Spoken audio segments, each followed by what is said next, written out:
రకరకాల కల్చర్స్ను కూడా మేము సొంతంగా స్టాండర్డ్ ప్రొసీజర్స్లో సైంటిఫిక్ ల్యాబ్ నుంచి ప్రొక్యూర్ చేసి మాకు కావాల్సినవి మేము ఆన్లైన్లో తెప్పించమేవి మాకు కావాల్సినవి మేము ఇక్కడే ఎట్ హోమ్ ఫామ్లోనే తయారు చేసుకుంటాం.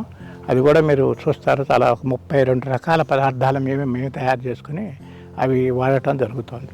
కాబట్టి మీరు చక్కటి ఆహారం కావాలి అంటే చక్కటి కూరగాయలు, అప్పుడు ఆకుకూరలు చాలా అవసరం. ఆకుకూరలు చాలా ఇంపార్టెన్స్ ఉంది. కానీ ఆకుకూరలు ఇవాళ మనకు దొరికే వాటిని ఎంత భయంకరంగా చేస్తారంటే, కొన్ని ప్రొసీజర్స్ తెలిస్తే మార్కెట్లోకి వచ్చే కొన్ని ఆకుకూరలు, అందరు కాదు, కొంతమంది చేస్తారు స్వార్థపరులు, ఏదైనా డబ్బును ఆశించి చేస్తారు. అటువంటి ఆకుకూరలు అసలు అవి మురుగునీరుతో గ్రో చేసే కొన్ని అవుతే మూసి నది ఒడ్డు లాంటి ప్రాంతాల్లో